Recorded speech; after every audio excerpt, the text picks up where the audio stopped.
Bonjour, je m'appelle Yu Matsuoka. Ouais, j'étais née au Japon, à Kyoto, à la campagne.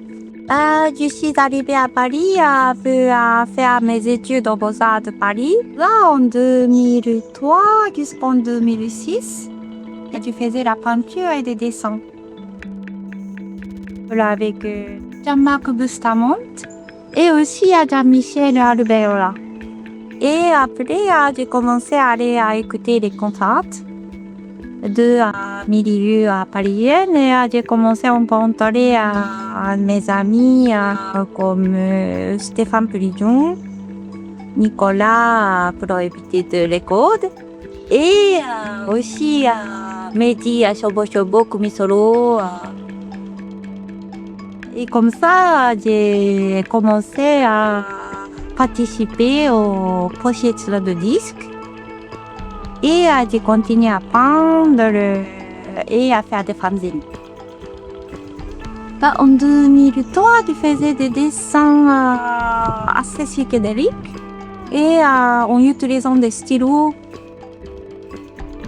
Et après, je faisais aussi des abstraits, les peintures abstraites. Et en parlant plutôt de la culture japonaise. Et aussi, j'ai commencé à faire des figuratives. Et ensuite, je me suis mise à faire des peintures florales pour parler d'un moment de confinement. Et parce qu'on était enfermés chez soi et que j'ai pensé que ce serait bien qu'on peut voyager dans la nature lointaine. Voilà. Ah ouais, parce que en fait, depuis dans mon enfance, j'étais vraiment nourrie dans la nature.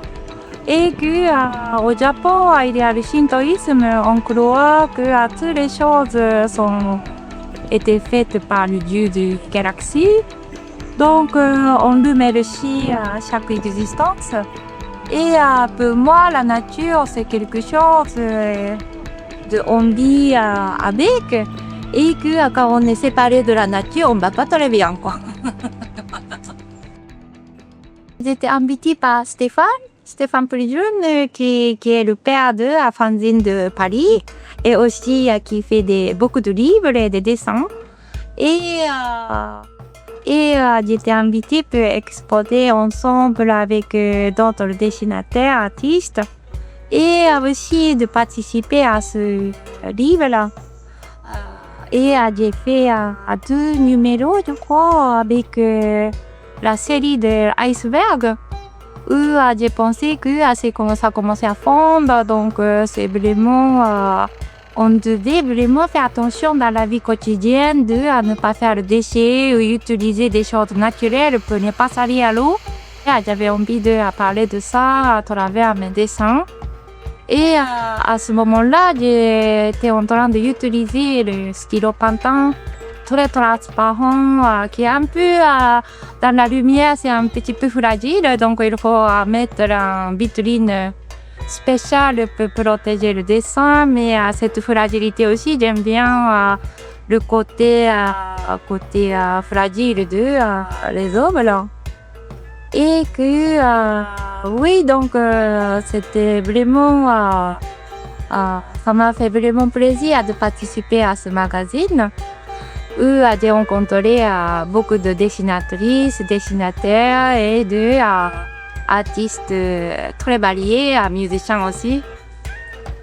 Je suis allée, comme je ne parlais pas en français, je suis allée parler avec Michel Lagarde, qui avait un genre d'illustration. Et après, il m'a conseillé d'aller voir Paul, qui faisait signature de son livre Corpus Sedex. Et il m'a conseillé aussi de l'avenue mes cahiers. Je suis allée montrer à Paul mes cahiers. Il a dit mais il aimait bien ce que tu faisais. Et donc, on est devenus amis. Et après, j'ai rencontré aussi sa femme, Aude, qui est très sympa aussi. Paul m'avait vraiment soutenu pour que je fais la peinture, et Aude aussi. Et que je les considère comme un peu comme un papa, maman, enfant. Ah, à Bruxelles, j'étais ravie parce que Mathias a loué un appartement très grand. Et mais après Fukushima, j'étais en dépression et je n'allais pas bien et tout, mais quand même, on a rencontré beaucoup d'artistes, musiciens et on a rencontré des gens très créatifs. Et c'était vraiment belle époque aussi. C'était en 2009 jusqu'en 2016. Ouais, j'étais inspirée de chaque disque. Et après, ouais, c'était l'inspiration de moment. La technique était à ce que je faisais à l'époque, de stylo comme ça. Et après, je suis partie vraiment dans l'abstraction, quoi. Et peut-être aussi que j'ai besoin de rester dans la réalité. Donc, je fais des montagnes, des choses un peu comme dans le corps, un peu comme des comme ça, qui fait de l'énergie, quoi.